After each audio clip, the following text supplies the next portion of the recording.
আল্লাহ হাবিব সাল্লাল্লাহু আলাইহি ওয়াসাল্লাম বলেছেন, ইদা আরাদাল্লাহু বিআবদিহি খায়রান, আল্লাহ তাআলা কোন বান্দা যখন কল্যাণ কামনা করেন, কল্যাণ সাধন করতে চান, আজ্জালাহুল উকুবাতা ফিদ দুনিয়া, দুনিয়াতে তার মানবীয় যে ত্রুটি বিচ্যুতিগুলো আছে তার প্রায়শ্চিত্ত স্বরূপ দুনিয়াতে তাকে কিছু মুসিবতের সম্মুখীন করে আল্লাহ পাক তার প্রায়শ্চিত্ত ভোগ করে নেন, যাতে করে কিয়ামতের তাকে জান্নাতে যাওয়া তার সামনে কোনো বাধা না থাকে।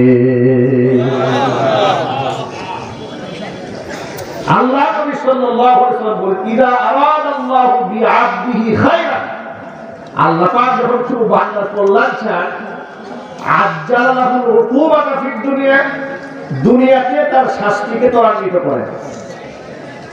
ওয়া ইদা আরাদাল্লাহু বিআবদিহি শাররান, আল্লাহ পাক যখন তার কোনো বান্দার অকল্যাণ চান, আর আল্লাহ ততক্ষণ পর্যন্ত কোনো বান্দার অকল্যাণ চায় না যতক্ষণ না নিজে ব্যক্তি নিজের অকল্যাণ চায়। ঠিক কিনা বলেন? আচ্ছা, আল্লাহ সুবহানাহু ওয়া তাআলা কি খামোখা কোনো বান্দার অকল্যাণ চান? আল্লাহর কল্যাণ চান, কিন্তু অনেক কপাল পোড়া লোকেরা নিজের পায়ে নিজে কুড়াল মারে। ঠিক কিনা? তখন কি হয় শুনুন। আল্লাহর হাবিব বলেন, ওয়াইদা আরাদাল্লাহু বিআবদিহি শাররান ফাআমসাকা আনহু বিল উকুবা, আল্লাহ পাক তাকে সাজা দেওয়া থেকে বিরত থাকেন, সাজা তাকে দেন না দুনিয়াতে। কেন দেন না শোনেন, দুনিয়ার সাজা তো সীমিত, কিন্তু পরকালের নিয়ামত যেমন অপরিমিত, সাজাও বড় মারাত্মক ভয়ঙ্কর। কেন আল্লাহ পাক তাকে দুনিয়াতে ছাড় দিয়ে রাখেন? হাত্তা ইউআফিয়া বিহি ইয়াউমাল কিয়ামা, যাতে করে কিয়ামতের মাঠে তাকে পরিপূর্ণ সাজার আওতায় আনা যায়। জোরে জোরে বলেন নাউজুবিল্লাহ। এই জন্য আমাদের প্রথম সবক ভালো করে মনে রাখেন, আল্লাহ যদি আমাকে আপনাকে কোনো জ্বর দেন, ঠান্ডা দেন, কাশি দেন, রোগ বিধি দেন, ব্যাধি দেন, যত বড় মারাত্মক রোগ দেন না কেন, এমনকি দুরারোগ্য ব্যাধিকে যদি বান্দাকে আল্লাহ আক্রান্ত করে ফেলেন, কোন বান্দা হতাশ হবে না, নিরাশ হবে না, বরং বান্দা সবর করবে, আল্লাহর কাছে সাহায্য প্রার্থনা করবে। নবী আইয়ুব আলাইহিস সালাতু ওয়াস সালাম আল্লাহ পাকের কতটা পেয়ারা বান্দা ছিলেন তিনি। কোরআন মাজিদ আল্লাহ পাক তার প্রশংসা করে আয়াত মানুষকে শুনিয়ে দিয়েছেন, বান্দারা দেখ তোর আমল আর কতটুকু বেশি। আমার নবী আইয়ুবের কত বড় আমল সে ছিল, আমার নবী বেগুনা মাসুম। সুবহানাল্লাহ। নবীদের কোনো গুনাহ আছে নাকি?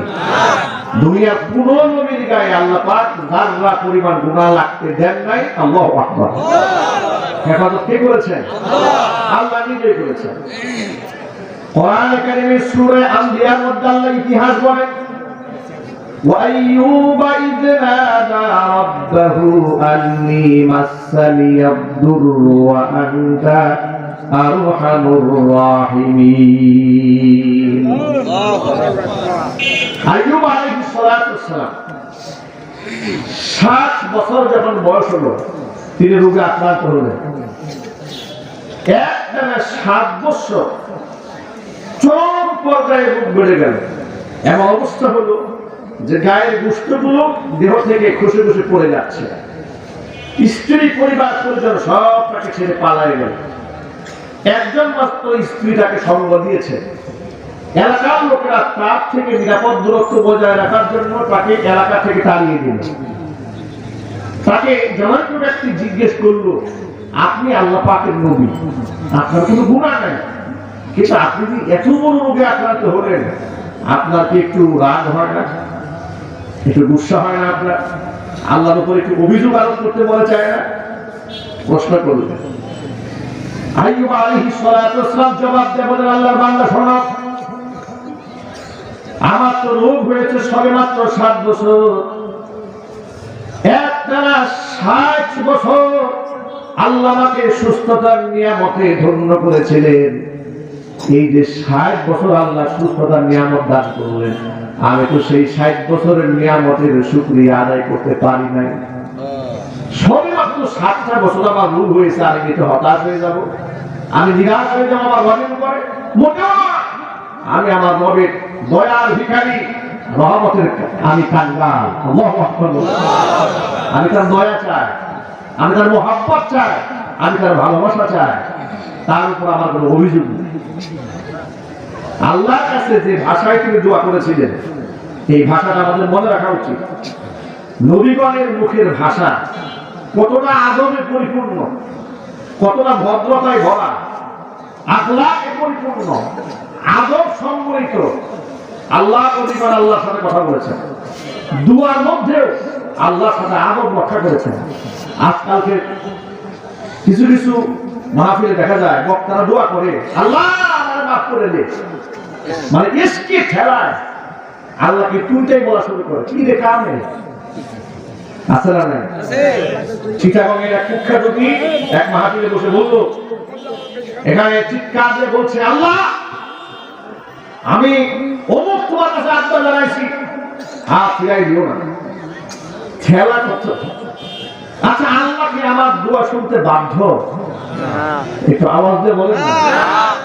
আমি দোয়া করলাম, আল্লাহকে ডাকলাম, আল্লাহ কি আমার কথা শুনতে বাধ্য? তাকে কি জবাব দিতেই হবে? আল্লাহ সুবহানাহু ওয়া তাআলা হচ্ছেন সামাদ। কুল হুয়াল্লাহু আহাদ, আল্লাহুস সামাদ, লাম ইয়ালিদ ওয়া লাম ইউলাদ ওয়া লাম ইয়াকুল লাহু কুফুওয়ান আহাদ। আল্লাহ এক এবং একক, আল্লাহুস সামাদ। আল্লাহ হচ্ছেন বেনিয়াজ, তিনি কারো মুখাপেক্ষী নন। কেউ প্রশংসা করলে দাম বাড়বে, প্রশংসা না করলে দাম কমে যাবে, মোটেও নয়। আল্লাহ কারো প্রশংসার ধার ধারেন না, বরং যে প্রশংসা করবে তার ভাগ্য খুলে যাবে, তার তাকদীর বদলায় যাবে। সুবহানাল্লাহ। আমার ভাইরা, আল্লাহর কাছে নবী আইয়ুব আলাইহিস সালাতু ওয়াস সালামের দুয়ার ঢংটা দেখেন। রব্বি আন্নী মাসানিয়াদ-দুররু ওয়া আনতা আরহামুর রাহিমিন। ওয়া আইয়ুব ইয নাদা রাব্বাহু আন্নী মাসানিয়াদ-দুররু, আল্লাহ আমাকে রোগে পেয়েছে, ওয়া আনতা আরহামুর রাহিমিন, তুমি দয়াশীলদের মধ্যে সর্বশ্রেষ্ঠ দয়ালু।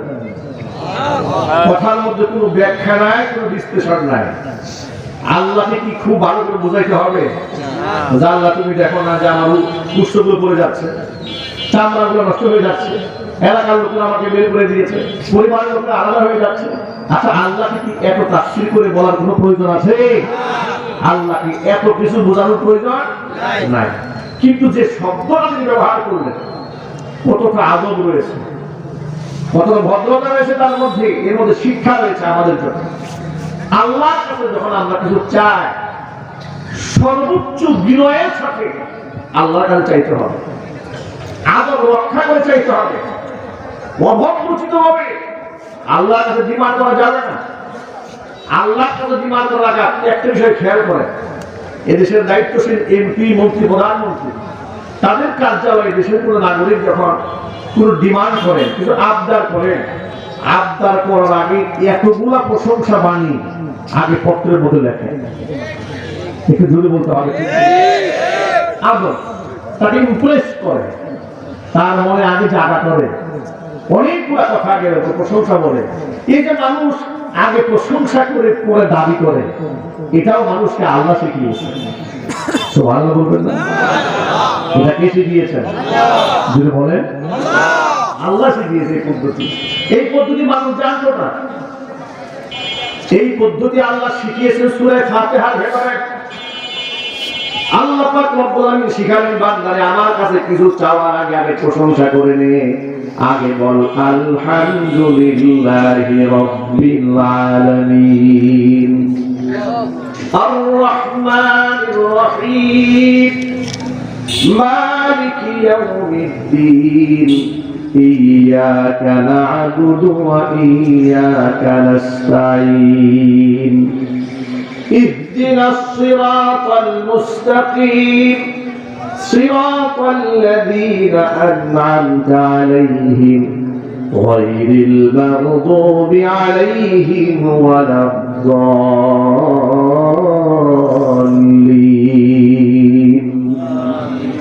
সবাই বলেন আমিন। দেখেন আয়াতের ধর্মটা কি? আলহামদুলিল্লাহি রাব্বিল আলামিন, সকল প্রশংসা জগতের প্রতিপালক আল্লাহর জন্য প্রশংসা চলছে, যিনি আর রহমান, যার দয়ার কোনো শেষ নাই, আর রহিম, অতীব দয়ালু যিনি, মালিক ইয়াউমিদ্দিন, বিচার দিবসের মালিক। আল্লাহ প্রশংসা করে বান্দা আল্লাহকে বলছে রব্বুল আলামিন তুমি এত প্রশংসা হতে কোটি, ইয়াকা না'বুদু ওয়া ইয়াকা নাস্তাইন, আমি তো তোমারই গোলাম, তোমার কাছে সাহায্য প্রার্থনা করি। সুতরাং ইহদিনাস সিরাতাল মুস্তাকিম, তুমি আমাদেরকে সঠিক পথে পরিচালিত করো, সেই পথে পরিচালনা করো যে পথে চলতে গিয়ে তোমার বান্দা নিয়ামত প্রাপ্ত হয়েছে, ওই পথে আমাদের পরিচালিত করো না যে পথে চলে দুনিয়ার লোকেরা তোমার গজব প্রাপ্ত হয়েছে, দুনিয়ার কিছু মানুষরা পথভ্রষ্ট হয়েছে, পথভ্রষ্ট কিংবা তোমার অভিশপ্ত বান্দাদের পথে আমাদেরকে পরিচালিত করো না, তোমার নিয়ামত প্রাপ্ত বান্দাদের পথে আল্লাহ তুমি আমাদেরকে চালাও। জোরে বলেন সুবহানাল্লাহ। সূরা ফাতিহার ভেতরে আল্লাহর কাছে চাইতে হবে কোন ভাষায়, কোন শব্দে, কোন নিজামে, কোন সিস্টেমে আল্লাহ পাক আমাদের শিখিয়েছেন। এই জন্য যখন আপনারা মুনাজাত ধরবেন, ধরেই যে কথা বলবেন না আল্লাহ আমার হাতে দুয়া তালগা দিয়ে দাও, এটা নিয়ম না, এটা আদব নয়, এটা ভদ্রতা নয়। প্রথমে প্রশংসা হবে কার? আল্লাহ। জোরে আওয়াজে বলেন আল্লাহ। সমস্ত প্রশংসার একচ্ছত্র মালিক কে? আল্লাহর প্রশংসা করে। আইয়ুব আলাইহিস সালাতু ওয়াসসালাম আল্লাহর কাছে দোয়া করলেন, আন্নী মাসসানিয়াদ দুররু, আমার রোগ হয়েছে, ওয়া আনতা আরহামুর রাহিমিন, তুমি দয়ালুদের মধ্যে সর্বশ্রেষ্ঠ দয়ালু, তোমার চেয়ে দয়ালু আর কেউ নাই। আল্লাহ পাক কোরআন মাজিদের মধ্যে বলেন ফাস্তাজাবনা লাহু ওয়া ওয়াহাবনা লাহু ফাস্তাজাবনা লাহু ফাকাশাফনা মা বিহি মিন দুররি ওয়া আতাইনাহু আহলাহু ওয়া মিথলাহুম মা'আহুম রাহমাতাম মিন ইনদিনা ওয়া যিকরা লিল আবিদিন। আল্লাহু আকবার। আমি আল্লাহ তাআলাকে সাড়া দিলাম, ফাকাশাফনা মা বিহি মিন দুররি, তার যত রোগ ব্যাধি ছিল সব আমি দূর করে দিলাম। সুবহানাল্লাহ। ওয়া আতাইনাহু আহলাহু, তার পরিবার পরিজন তাকে ফেরত দিলাম। ওয়া মিথলাহুম মা'হুম রাহমাতান মিন ইনদিনা, শুধু পরিবার সদস্য আগে যা ছিল তা তো দিলামই, পরে সমমর্তবা বাড়ায়া আরো সন্তান আদি আমার স্ত্রী পরিবার পরিজন দিয়ে তাকে মালামাল করে দিলাম। রাহমাতান মিন ইনদিনা, এটা আমি আল্লাহর পক্ষ থেকে রহমত। ওয়া যিকরা লিল আবিদিন, আমার যারা আবেদ এটা তাদের জন্য বিরাট একটা উপদেশ বাণী। সুবহানাল্লাহ। এক নম্বর উপদেশ হলো অসুস্থ হয়ে গেলে ধৈর্য হারা হওয়া যাবে না, অধৈর্য হওয়া যাবে না। আল্লাহ নবী বলে দিয়েছেন কোন ব্যক্তি যদি দুরারোগ্য ব্যাধিতে আক্রান্ত হয়ে মারা যায়, যদি বড় কোনো রোগে পড়ে ব্যক্তি বিছানায় পড়ে মারা যায়, ব্যক্তি যদি হতাশ না হয়, নিরাশ না হয়, সবর করে, ওই রোগে যদি ব্যক্তি ইন্তেকাল করে, আল্লাহ পাক তাকে শহীদের মর্যাদা দান করে দিবে। এই জন্য রোগ হয়ে গেলে আল্লাহকে গালি দেওয়া যাবে না, জুড়ে বলে না, অভিযোগ করা যাবে কি এত নামাজ কালাম করি, বিপদ আমাকে ছাড়ি, ঋণ আমার পরিশোধই হয় না, না, এগুলো আল্লাহর কাছে অভিযোগ করা যাবে না। বরং বিপদ আপদ আল্লাহ পাক তাকে বেশি দান করেন যাকে আল্লাহ বেশি মহব্বত করেন। সুবহানাল্লাহ বলবেন না? অপারেটর কোথায়? মাইকের অপারেটর ভিতরে সাউন্ড কি ক্লিয়ার আছে? মনে হয় না ক্লিয়ার আছে, আমার কাছে মনে হচ্ছে আওয়াজগুলো অস্পষ্ট। হ্যাঁ, অপারেটর একটু আসেন।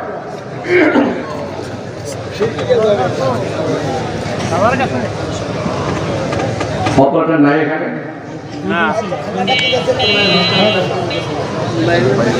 একসাথে দুজনে গেছে?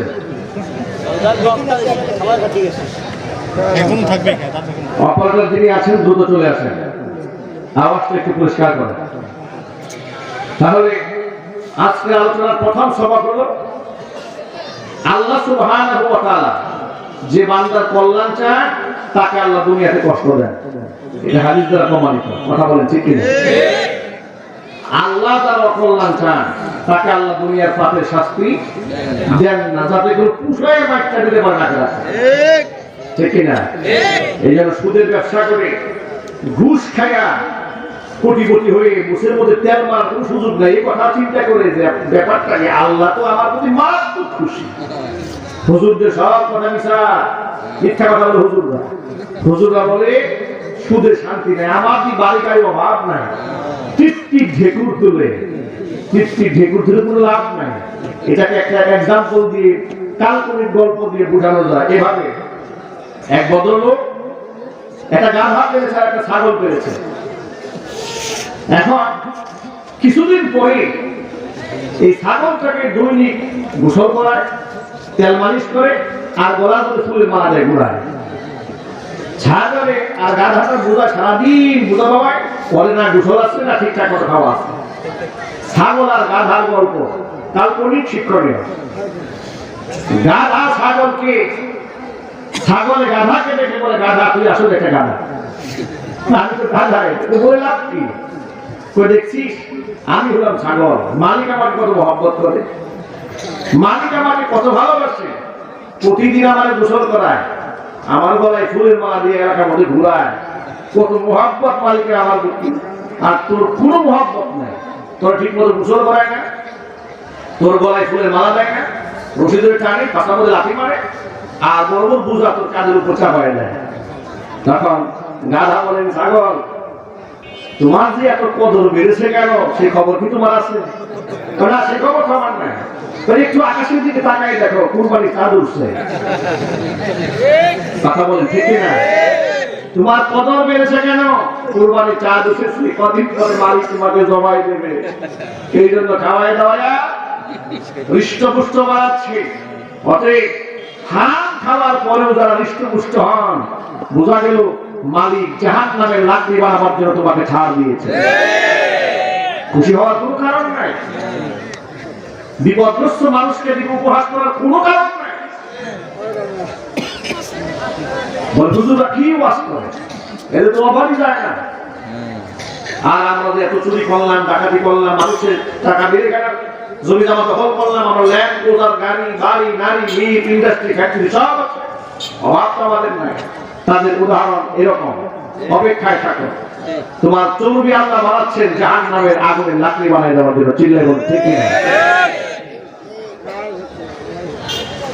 আমার প্রিয় ভাইয়েরা, যুবকেরা, মা বোনেরা, তাহলে একটা আলোচনার মধ্যে প্রথম সবক হলো, কোন রোগ ব্যাধি যদি আল্লাহ পাক দেন, হতাশ হবেন না, নিরাশ হবেন না, সাহায্য চাইতে হবে কার কাছে? এবং আল্লাহর কাছে যদি আপনি দোয়া করেন, মুসলিম শরীফের হাদিসের মধ্যে বিশ্বাস করেন, দোয়া আল্লাহর কাছে অনেক প্রিয় ইবাদত। আর দোয়া মুখুল ইবাদত, দোয়া হচ্ছে ইবাদতের মগজ। দেহের মধ্যে মগজের ভূমিকা যেমন, অনুরূপ ভাবে ইবাদতের মধ্যে দোয়ার ভূমিকা ঠিক তেমন।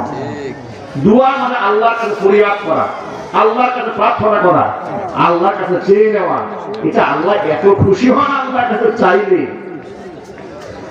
হাদিস শরীফের মধ্যে এসেছে, আল্লাহ নবী বলেন, কোন বান্দা যখন আল্লাহর কাছে দোয়া করে, বান্দার কোন দোয়া আল্লাহ বিফলে ফেলেন না, সমস্ত দোয়া আল্লাহর কাছে কবুল হয়ে যায়। আপনি হয়তো প্রশ্ন করতে পারেন, হুজুর এটা কেমন কথা? কত দোয়া 20 বছর ধরে করে আসতেছে, 30 বছর ধরে দোয়া করলাম, একটা দোয়া কবুল হলো না, আর হুজুররা বলেন দোয়া করলেই কবুল হয়। এই কথার অর্থটা কি? এই কথার ব্যাখ্যাটা কি? এই কথার একটা ব্যাখ্যা আছে, যে হাদিস থেকে আপনাদেরকে শোনাচ্ছি। আওয়াজটা একটু পরিষ্কার করে দিয়ে, হ্যাঁ? আর এই যে স্টেজের বইটার আওয়াজ নাই, আওয়াজ দিয়ে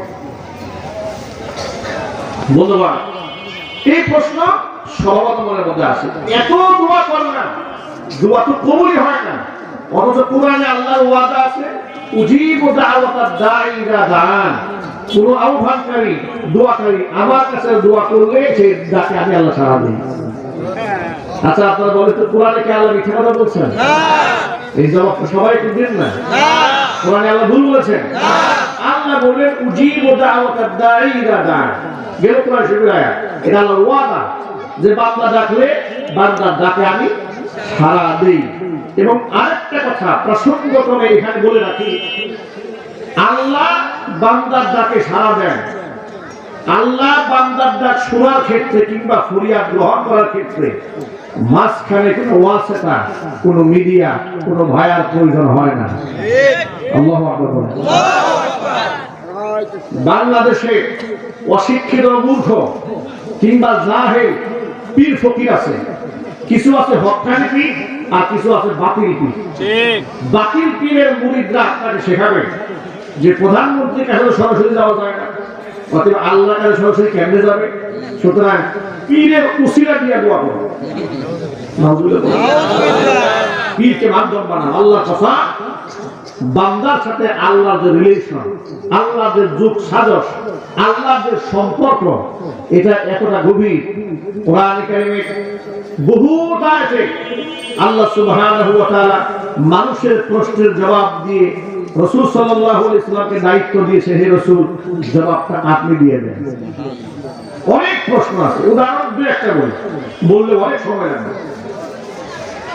যেমন কোরআনে কারিমের মধ্যে এসেছে, আল্লাহ পাক বলেন يسألونك ماذا ينفقون قل ما أنفقتم من خير فللوالدين والأقربين واليتامى والمساكين وابن السبيل وما تفعلوا من خير فإن الله به عليم। অন্যদিকে লোকেরা জানতে চেয়েছে, লোকেরা আপনাকে প্রশ্ন করেছে মাযা ইউনফিকুন, তারা কি খরচ করবে, খরচের খাতটা কি? আপনি মানুষকে বলে দিন, কুল মা আনফাকতুম মিন খাইরিন, ভালো যা কিছুই তোমরা খরচ করবে, কল্যাণকর ফালিল ওয়ালিদাইনি, সবার আগে তোমার সেই কল্যাণকর খরচটা বাবা মার পেছনে ব্যয় করো। ওয়াল ইয়াতামা ওয়াল মাসাকিন, এতিমদের পিছনে খরচ কর। ওয়াল আকরাবিন, নিকট আত্মীয়দের মধ্যে খরচ কর। মিসকিনদের পেছনে খরচ কর। আর তুমি যা খরচ করো না কেন, সব খরচের খবর আল্লাহর কাছে আছে না নাই? আল্লাহ সব জানেন। আল্লাহ বর্ণনা, মানুষের জবাব দেওয়ার একটা ঢং আছে। সেই ঢংটা কি? যে লোকেরা আপনার কাছে জানতে চায়, আপনি এটা বলে দিন, কুল আপনি বলে দিন। এটা আল্লাহর ঢং। অন্য একটা আয়াত শোনেন, ইয়াসআলুনাকা আনিশ শাহরিল হারাম, নিষিদ্ধ মাস সম্পর্কে নবী আপনার কাছে লোকেরা জানতে চায়। যে সমস্ত মাসগুলোর মধ্যে যুদ্ধ বিগ্রহ করা হারাম, এই ব্যাপারে জানতে চেয়েছে। আপনি বলেন কুল কিতালুন ফীহি কাবীর, আপনি বলে দেন এই নিষিদ্ধ মাসগুলোর মধ্যে যুদ্ধ বিগ্রহ করা এটা মারাত্মক বড় কবিরা গুনাহ। এখানেও একই ঢং, যে লোকেরা জানতে চেয়েছে, আপনি এটা জবাব দিয়ে দেন। আরেকটা প্রশ্ন শোনাই, ইয়াসআলুনাকা আনিল খামরি ওয়াল মাইসির, মদ এবং জুয়ার ব্যাপারে জানতে চেয়েছে। কুল ফীহিমা ইসমুন কাবীরু ওয়া মানাফিউ লিন-নাস, নবী আপনি বলেন এটা কোরআন শরীফের মদের বিধান চূড়ান্তভাবে হারাম হওয়ার আগে আয়াত, যখন চূড়ান্ত নিষিদ্ধ হয়েছে, এটা প্রথম ধাপের কথা। এটা মদ জুয়ার ব্যাপারে জানতে চেয়েছে, আপনি বলেন কুল ফীহিমা ইসমুন কাবীর ওয়া মানাফিউ লিন-নাস, মদ জুয়ার মধ্যে মারাত্মক ধরনের বড় গুনাহ আছে, তবে কিছু কিছু উপকারিতা আছে। মানে কথা বলে বলে মানুষের মধ্যে অনীহা সৃষ্টি করা হয়েছে মদ থেকে, গাঁজা, আপনার নেশা থেকে।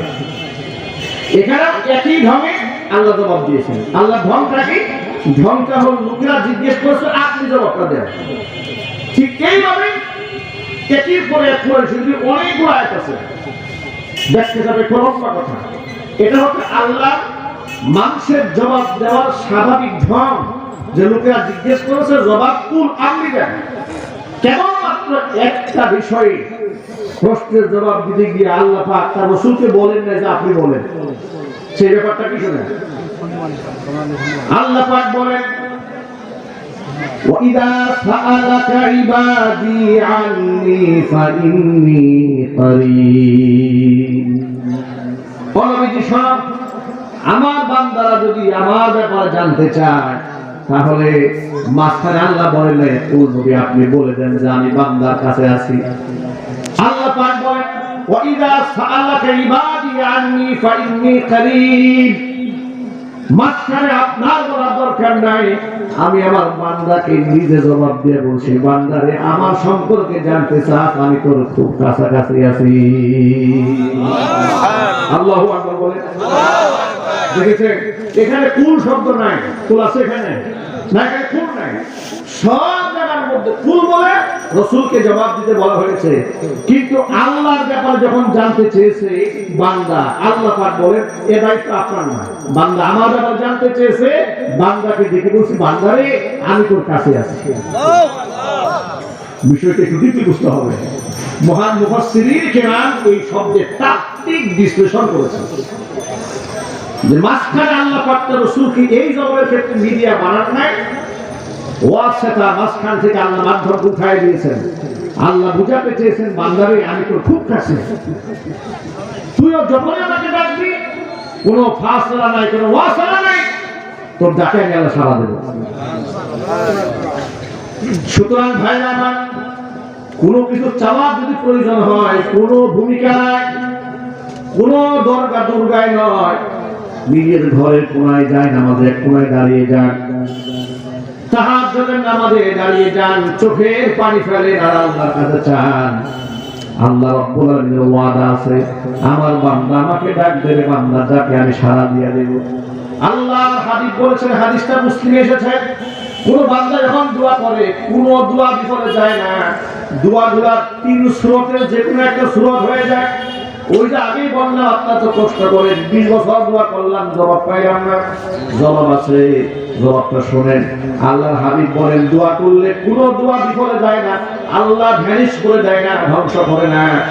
দোয়ার 3টা সূরতের যে কোনো একটা হয়ে যায়। বান্দা যেটা আল্লাহর কাছে চেয়েছে, প্রথমত বান্দা যেটা আল্লাহর কাছে চেয়েছে, আল্লাহ যদি সেটা বান্দার জন্য কল্যাণ মনে করে হয়তো আল্লাহ পাক সেটা তাকে প্রদান করে। একটা সূরত দোয়া কবুলের। আরেকটা সূরত হচ্ছে বান্দা যেটা ভালো মনে করেছে আল্লাহর কাছে চেয়েছে, কিন্তু আল্লাহ পাক বান্দার জন্য এটা কল্যাণ মনে করেননি। কল্যাণ মনে না করে আল্লাহ পাক পরকালে এই দোয়ার বিনিময়টা বড় আকারে দেওয়ার জন্য বান্দা আমলনামার মধ্যে আল্লাহ ইনভেস করে রেখে দিয়েছেন। 3 নাম্বার হচ্ছে বান্দার এই দোয়ার বদৌলতে আগত বড় ধরনের একটা বিপদ থেকে আল্লাহ পাক বান্দাকে বাঁচিয়ে দিয়েছেন, যেটা বান্দা জানতো না, যেটা বান্দা জানতো না। তাহলে এই কথা আজকে ভালো করে মনে রাখুন, বান্দার কোন দোয়া বিফলে যায় না, সব কবুল করেন কে? আল্লাহ। একটু মহব্বতের সাথে বলেন আল্লাহ। সব আল্লাহ কবুল করে নেন, এটা হতাশ হবেন না, নিরাশ হবেন না। রোগে সুখে আক্রান্ত হয়ে গেলে আল্লাহর কাছে সাহায্য প্রার্থনা করুন। দোয়া কবুল হয়েছে হযরত আইয়ুব আলাইহিস সালাতু ওয়াস সালামের এই একই সূরার মধ্যে আল্লাহ তাআলা আরেকটা মাকবুল দোয়ার কথা বলেছেন। নবী ইউনূস আলাইহিস সালাতু ওয়াস সালাম যখন তার কওম ছেড়ে আরাবে গুসায় পানির এলাকা ছাড়তে চেয়েছিলেন, কোরআনে কারীমের ভাষা আল্লাহ পাক সে গল্পটা এভাবে বলেন, আপনারা তো সবাই জানেন সেই মাসের কাহিনী। ওয়াদান্নুনি ইয যাহাবা মুগাদিবান ফাযান্না আন লাম নাকদির আলাইহি ফানাদা ফিয যুলুমাতি আল্লা ইলাহা ইল্লা আনতা সুবহানাকা ইন্নী কুনতু মিনাজ জালিমিন। ওয়াদান্নুন মাস বলার কথা স্মরণ করো। আল্লাহ পাক এখানে ইউনূস আলাইহিস সালাতু ওয়াস সালাম কি বলেছেন? মাছওয়ালা তাকে মাছ খেয়ে ফেলেছে। ওয়াদান্নুন ইযহাবা মুগাদিবান, যখন তিনি রাগে গুসায় জাতির উপর রাগ করে তিনি পালায় গেলেন, চলে গেলেন। ফাযান্না, তিনি ধারণা করে ফেলেছিলেন আল্লাহ নাকাদিরু আলাইহি, আমি তার উপর আর সক্ষমতা রাখি না, এলাকা থেকে পালাই গেছে মনে করেছিল। নৌকার মধ্যে উঠেছে, অনেক লম্বা ইতিহাস। নৌকা থেকে তিনি ঝাঁপ দিতে বাধ্য হয়েছিলেন। বিরাট আকারের তিমি মাছ তাকে পেটের মধ্যে গলৎকরণ করে। গলৎকরণ করার পরে তিনি আল্লাহর কাছে দোয়া করলেন, লা ইলাহা ইল্লা আনতা সুবহানাকা ইন্নী কুনতু মিনাজ জালিমিন। আল্লাহ, তুমি ছাড়া কোনো ইলাহা নাই, তোমার পবিত্রতা ঘোষণা দিচ্ছি, ইন্নী কুনতু মিনাজ জালিমিন, আমি জুলুম করেছি। সুবহানাল্লাহ। আল্লাহ পাক বলেন, ফাস্তাজাবনা লাহু وَنَجَّيْنَاهُ مِنَ الْغَمِّ وَكَذَلِكَ نُنْجِي الْمُؤْمِنِينَ। আমি তার ডাকে সাড়া দিয়েছি, ওয়ানাজ্জাইনাহু মিনাল গাম্মি, দুশ্চিন্তা থেকে তাকে আমি রেহাই দিয়েছি। শুধুমাত্র তাকে রেহাই দিয়েছি তা নয়, ওয়াকাযালিকা নুনজিল মুমিনিন, এভাবে তামাম দুনিয়াতে যত ঈমানদার বান্দা আছে আমার কাছে যারা সাহায্য চায় তাদের সকলকে আমি এইভাবে মুক্তি দান করে দেব। এগুলা হচ্ছে মাকবুল দোয়া। বিপদে বললে আল্লাহর কাছে এই শব্দগুলো বললে পরীক্ষিত, আল্লাহ পাক ব্যক্তিকে বিপদ থেকে উদ্ধার করে দেয়। তৃতীয় আরেকটা দোয়া একই সূরার মধ্যে ধারাবাহিকভাবে আল্লাহ পাক বর্ণনা করেছেন। এটা নবী জাকারিয়া আলাইহিস সালাতু ওয়াস সালামের কথা। ওয়া জাকারিয়া ইয নাদা রাব্বাহু রাব্বি লা তাযারনি ফারদাও ওয়া আনতা খায়রুল ওয়ারিসিন। নবী জাকারিয়ার কথা স্মরণ করো। বৃদ্ধ হয়ে গিয়েছিল, তার স্ত্রী বিধবা হয়েছে, বন্দা স্ত্রী গর্ভে বাচ্চা আসে না। আমার ছোট্ট বান্দি হযরতে মারিয়াম তাকে দেখে আশান্বিত হয়েছিল নবী জাকারিয়া আলাইহিস সালাতু ওয়াস সালাম। মসজিদে আকসার ইমাম ছিলেন নবী জাকারিয়া, পাশে হুজরাখানায় অবস্থান করতেন ছোট্ট মারিয়াম। ছোট্ট মারিয়ামের হুজরাখানায় মাঝে মাঝে তিনি যাওয়া আসা করতেন ভাগ্নির খোঁজ খবর নেওয়ার জন্য। জাকারিয়া আলাইহিস সালাতু ওয়াস সালাম সম্পর্কে ছিলেন হযরতে মারিয়ামের খালু। ভাতিজিকে দেখার জন্য মাঝে মাঝে যেতেন, পরে কি শুনি দেখি গিয়া দেখতেন এই মারিয়ামের সামনে এমন কিছু ফল দেখা যায় যে ফলের মৌসুম তখন না।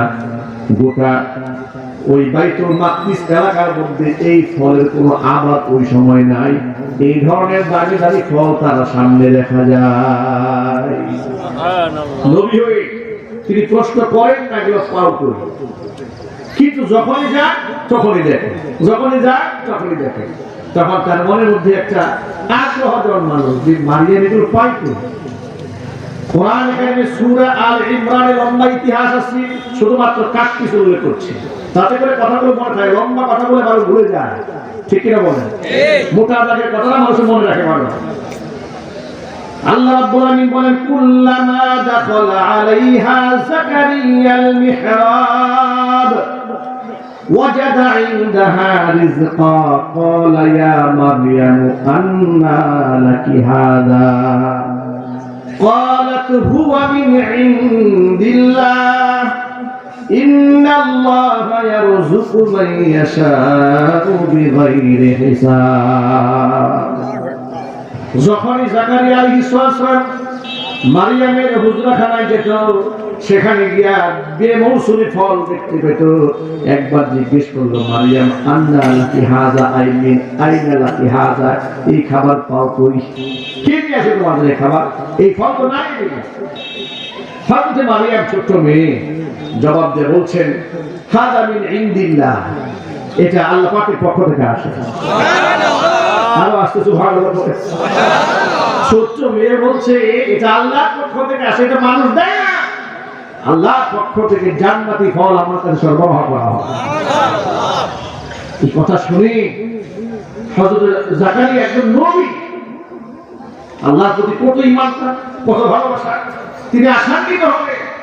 আল্লাহ যদি ছোট্ট মারিয়ামকে বিনা মৌসুমে ফল খাওয়াতে পারে, আমি হলাম আল্লাহর নবী, আমি যতই বুড়া হয়ে না কেন আমার গায়ে যৌবনে যতই ভাটা হোক না কেন, আর আমার স্ত্রীর যতই ভন্ডা হোক না কেন, আল্লাহ যদি চান বিনা মৌসুমে যেভাবে মারিয়ামকে ফল দিয়েছে, আমার বুড়া বয়সে সন্তান পাওয়ার মৌসুম এটা নয়, কিন্তু আল্লাহ চাইলে এই বুড়া বয়সেও আল্লাহ সন্তান দিতে পারে। তিনি আল্লাহর কাছে দোয়া করে বললেন, রব্বি লা তাযারনি ফারদান ওয়া আনতা খায়রুল ওয়ারিসিন। রব্বুল আলামিন, তুমি আমাকে দুনিয়াতে একাকী রেখে দিও না, আমার কোন বংশ পরম্পরা থাকবে না, এমনটা যেন না হয়। ওয়া আনতা খায়রুল ওয়ারিসিন, আবার আমি একাও নই, নিশ্চয়ই তুমি সর্বশ্রেষ্ঠ উত্তরাধিকার দানকারী। যদি বলেন সুবহানাল্লাহ। আল্লাহর কাছে দোয়া মঞ্জুর হয়েছে। একজন নবী সন্তানকে আল্লাহ তাকে উপহার দিয়েছেন, যার নাম ছিল ইয়াহইয়া আলাইহিস সালাতু ওয়াস সালাম। আল্লাহু আকবার বলেন।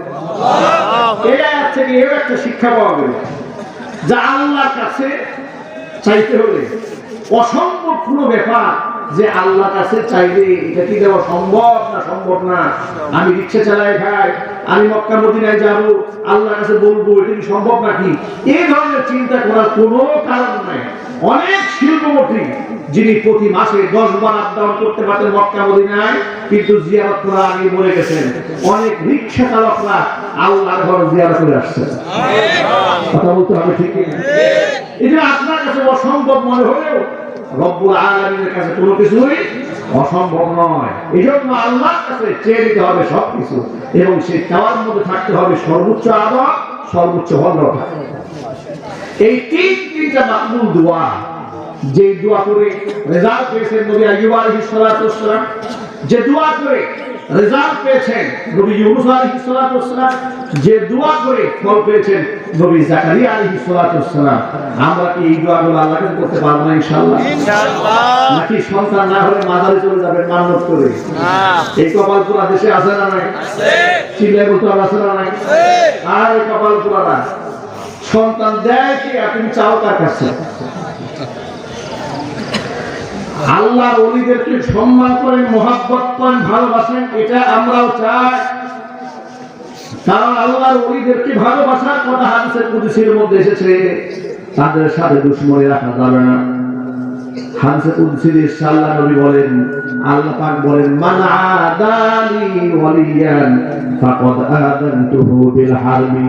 যেই ব্যক্তি আমি আল্লাহ রাব্বুল আলামিনের ওলির সাথে দুশমনি রাখে, আমি আল্লাহ তাআলা তার বিরুদ্ধে যুদ্ধের ঘোষণা দিলাম। দুনিয়া হক্কানি উলামায়ে কেরাম সব হচ্ছে আল্লাহর ওলি। কথা বলে ঠিক, চিল্লায় বলতে হবে ঠিক না? হক্কানি উলামায়ে কেরাম আল্লাহর ওলি, কোনো সন্দেহ আছে? আর সেই হক্কানি আলেম ওলামাদের সাথে যারা বিদ্বেষ রাখে, সেটা যে কোনো কারণে হোক, হোক রাজনৈতিক স্বার্থে, হয়তো ব্যক্তিগত স্বার্থে, হোক দুনিয়ার স্বার্থে, যে কোনো স্বার্থে আলেমদের সাথে, আল্লাহর ওলিদের সাথে কোন ব্যক্তি যদি দুশমনি রাখে, আল্লাহ পাক তার বিরুদ্ধে যুদ্ধের ঘোষণা দিয়েছেন। অতএব তাদের পরাজয় নিশ্চিত হবে, আলেমদের বিজয় দান করবেন আল্লাহ সুবহানাহু ওয়া তাআলা। সুতরাং যারা আলেমদের উপর ক্ষোভ রাখেন, বিদ্বেষ রাখেন, ঘৃণা রাখেন, আল্লাহ পাক যেন তাদেরকে হেদায়েতে কামিলা নসিব করেন। আমিন। আর জোরে বলেন আমিন। আমিন। আলেমদেরকে মহব্বত করেন, ভালোবাসেন। শুধু মহব্বত আর ভালোবাসা না, সন্তানদেরকে আলেম বানাবার স্বপ্ন দেখুন, হাফেজ কোরআন বানাবার নিয়ত রাখুন এবং প্রচেষ্টা চালান। বিরাট মর্যাদা আল্লাহ পাক দেবেন দুনিয়াতে, দেবেন আল্লাহ পাক আখিরাতে। ঠিক। এই যে হাফেজ সালেহ আহমেদ তাকরির, ছোট্ট ছেলে, 13 বছর বয়স, এটা কিশোর ছেলে। ওই কয়েকদিন আগে দেখলাম এক পুলিশ অফিসার গিয়েছে ওর বাড়িতে তাকে সম্বর্ধনা দেওয়ার জন্য। আরো বিদেশ থেকে আপনার হেলিকপ্টার নিয়ে আসছে, ছোট্ট হেলিকপ্টার, ওই যে রিমোট কন্ট্রোল উড়ে, এটা দিয়েও খেলতেছে। চিন্তা করেন, পুরাতন ছোট্ট ছেলে হেলিকপ্টার দিয়ে খেলে, এই বাচ্চাকে আল্লাহ পাক কুরআনের বদৌলতে কত সম্মান আসলে হাসিল করে দিয়েছে। আল্লাহু আকবার। সুতরাং দুনিয়ার সম্মান আমাদের মুখ্য নয়, আমাদের মূল সফলতা পরকাল। ঠিক না? মূল সফলতা পরকাল। দুনিয়ার সফলতাই মূল সফলতা নয়।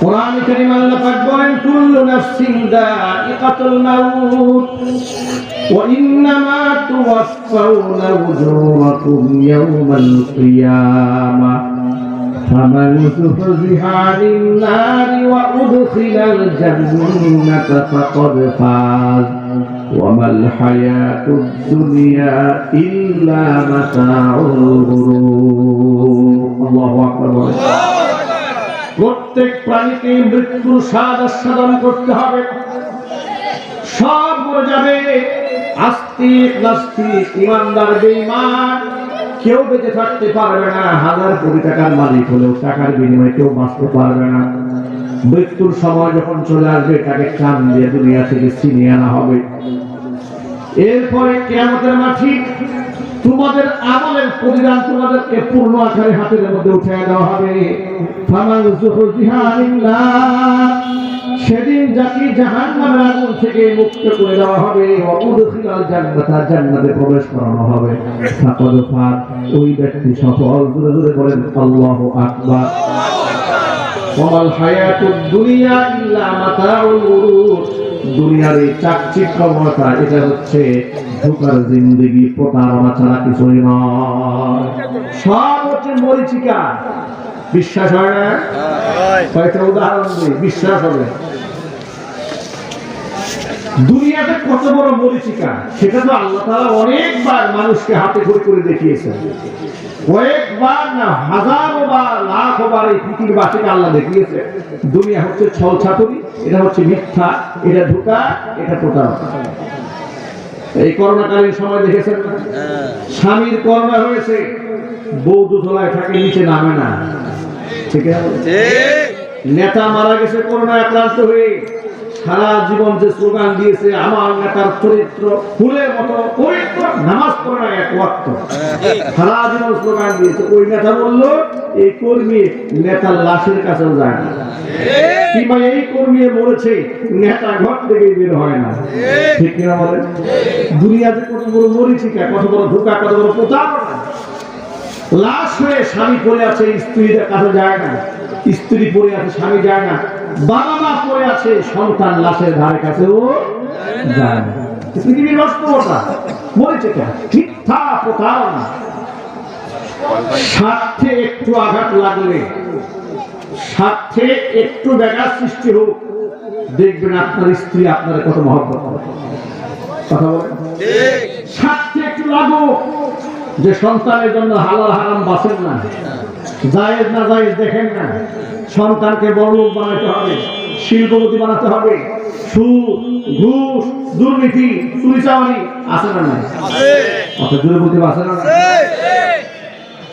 এগুলা করলেন ডান বাম তাকাইলেন না আজকে মরে এই সন্তান যার জন্য এত কিছু করলেন কয়দিন আপনার মনে রাখেন এটা মিথ্যা এটা প্রতারণার জিন্দেগি নিজের আখিরাতকে নিজেকে কামাই করে নিতে হবে এই চিন্তা করে ব্যাংকে টাকা রাখা যাবে না আমি মরলে আমার ছেলে 40 করে বিরাট সওয়াবের কাজ করবে ওই চিন্তা মোটেও রাখবেন না নিজের আমল নিজেকেই করে দিতে হবে সুতরাং আসুন আমরা আল্লাহর পথের প্রতীক হই নিজের আখিরাত আমরা নিজেরা গুছাই অন্যের সমালোচনা করে টাইম পাস না করে নিজের দোষগুলা খুঁজে বের করে নিজের পরকালের জন্য প্রস্তুতি নিই ঠিক না বলেন সুতরাং আজকের আমার আলোচনার মূল প্রতিপাদ্য বিষয় 1 নাম্বার অসুস্থ হলে কিংবা বালা মুসিবতের সম্মুখীন হলে অধৈর্য হওয়া যাবে না হতাশ হওয়া যাবে না ধৈর্যশীল হয়ে অত্যন্ত বিনয়ের সাথে সাহায্য চাইতে হবে কার কাছে আল্লাহ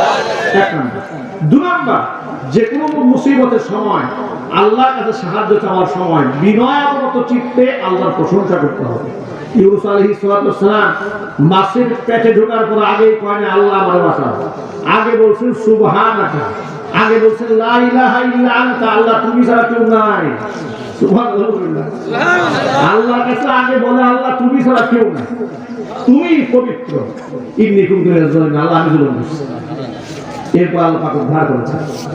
জাকারিয়া আলাইহিস সালাতু ওয়াস সালাম আল্লাহকে দোয়া করেছেন, আল্লাহ সন্তান দান করেছেন। সুতরাং কোরআন কারীমের এই সমস্ত বর্ণিত আয়াত ঘটনা এখান থেকে জাতির জন্য বিরাট বড় ইবরত রয়েছে, শিক্ষা রয়েছে। আল্লাহ সুবহানাহু ওয়া তাআলা কোরআন শিক্ষায় শিক্ষিত হওয়ার তৌফিক দান করুন। আল্লাহ তাআলা কথাগুলোর উপর সকলকে আমল করার তৌফিক দান করুন। নিজের সন্তানকে সুশিক্ষায় শিক্ষিত করে কোরআন কারীমের যোগ্য হাফেজ আলিম দ্বীন বানানোর তৌফিক দান করুন। প্রিয় ভাইরা, সর্বশেষ আলোচনার শেষ প্রান্তে এসে আপনাদেরকে সুসংবাদ দিচ্ছি। দেশ বিদেশের অনেক ভাই বোনেরা বিভিন্ন মাহফিলের বাইরে আমাদেরকে প্রশ্ন করে থাকেন। বেশি প্রশ্নের সম্মুখীন হয়ে আমরা রমজান মাসে আমাদের এই পৃথিবী যত উন্নতির দিকে এগিয়ে যাচ্ছে, মানুষ নতুন নতুন সংকটের সম্মুখীন হচ্ছে, ঠিক কিনা? যেমন উদাহরণস্বরূপ বলি, শ্বাসকষ্টের রোগী রমজান মাসে ইনহেলার ব্যবহার করতে পারবে কিনা, মাসালা। এই যে নতুন নতুন মাসালা, একজনকে ব্লাড দেওয়া দরকার, রক্ত দেওয়া দরকার, রোজা রেখে দিতে পারবে কিনা, কিংবা ব্লাড নিজে নিতে পারবে কিনা, কিংবা ডোজ দিতে পারবে কিনা, প্রচন্ড জ্বর এসছে রমজান মাসে পারবে কিনা, সন্তানাদি হয় না, কি আমল করবে, কোরআনে কি লেখা আছে, নাকি মাজারে চলে যাবে। এই সমস্ত বাস্তবমুখী বিষয়গুলো আমাদের সামনে থাকার দরকার আছে না? কোরআন হাদিস শিক্ষার কিতাবে রেফারেন্স ছোট্ট একটা কিতাব আলোচনা করেছি, অসংখ্য মাসালায় ভরা, যেগুলো হেডলাইন বলতে গেলেও 2 ঘন্টা লাগবে। সুতরাং আল্লাহ তাআলা উম্মতের হেদায়েতের জন্য কিতাবটা কবুল করেন। মাত্র 100 টাকা করে দাম, অল্প কিছু বই আছে স্টেজে, আর আমার ড্রাইভারের কাছে গাড়িতে কিছু বই আছে। যাদের সুযোগ হয় নিজেরা পড়ার জন্য কিংবা মা বোনদের হাদিয়া দেওয়ার জন্য কিতাবটা গ্রহণ করতে পারে। আল্লাহ রাব্বুল আলামিন আমাদের সকলকে দ্বীনের জন্য, ইসলামের জন্য কবুল করেন। আস্তাগফিরুল্লাহ আস্তাগফিরুল্লাহ রাব্বি মিন কুল্লি যামবি ওয়া আতুবু ইলাইহি ওয়া লা হাওলা ওয়া লা কুওয়াতা ইল্লা বিল্লাহিল আলিয়্যিল আযীম।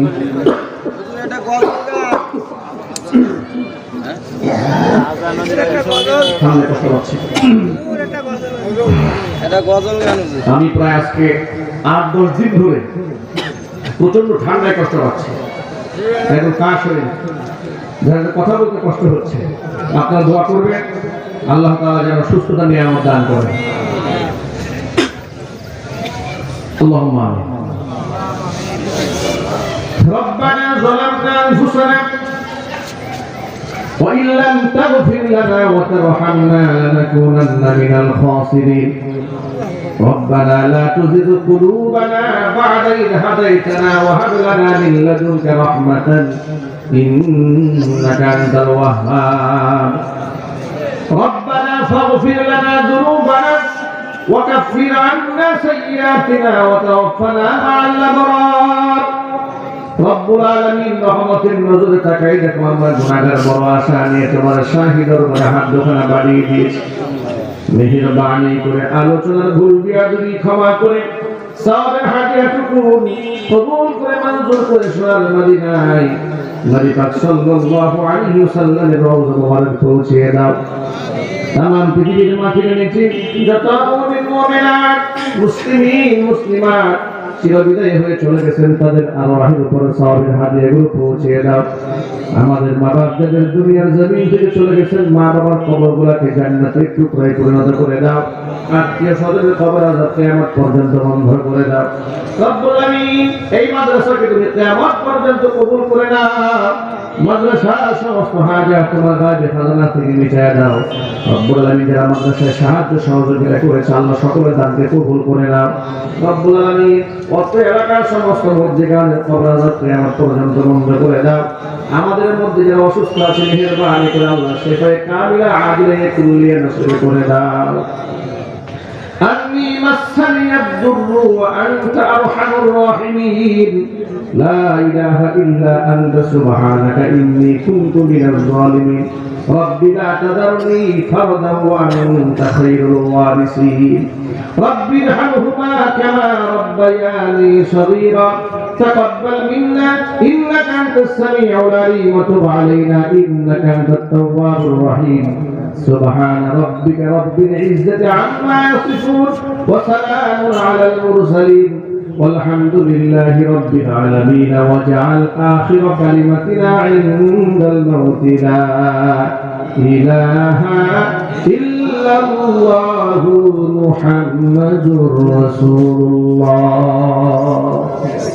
আসসালামু আলাইকুম ওয়া রাহমাতুল্লাহি ওয়া বারাকাতুহু।